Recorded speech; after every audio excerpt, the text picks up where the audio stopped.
provided full support to the Pride Parade in Georgetown 2 Saturdays ago.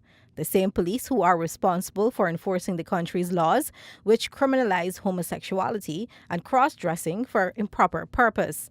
The Society Against Sexual Orientation and Discrimination, Sasod, which was established 15 years ago, said attitudes towards lesbians, gays, bisexual, and transgender people are changing. We're grateful that it's changing, it's improving, we're seeing progress, but we're not 100% there yet. And we know that it needs to be a systemic approach to sustain that.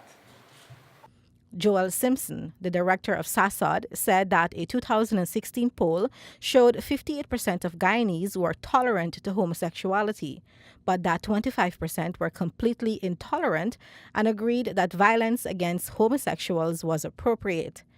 But he said over the last 5 years, there has been a significant amount of public education and engagement with the public, including at bottom house interactions, which has helped to change attitudes towards sexual minority groups.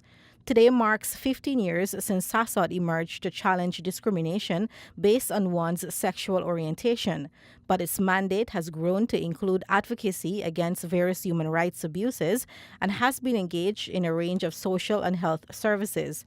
As a result, Simpson said Sasod would be asking government ministries to fund some of its work.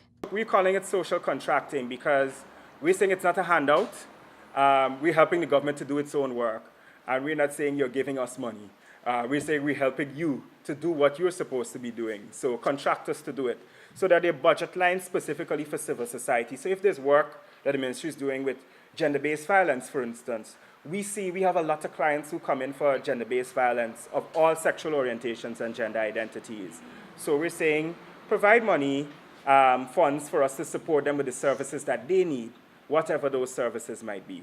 In the case of the Ministry of Public Health, support could be for Sasod's clinic. We say, okay, the Ministry of Public Health provides the doctor and the nurse that we'll need every Saturday. We'll provide the space and so on, and they provide the doctor and the nurse to work along with us every Saturday. The Pride Parade in Georgetown was the first of its kind in the Commonwealth Caribbean. Same-gender sex is outlawed in Guyana, as it is in 8 other English-speaking islands, and Simpson said Sasod's plans include strategic litigation to get the courts to strike down the law here, following successful cases in Belize and Trinidad. But before, Simpson said a first effort would be made to get the Parliament to revisit a motion to prevent discrimination against persons on all grounds, including sexual orientation. The former PPP government had bowed to pressure from religious groups, which erroneously argued that the regulation would legalize homosexuality. Reporting for the newsroom, Fariza Hanif.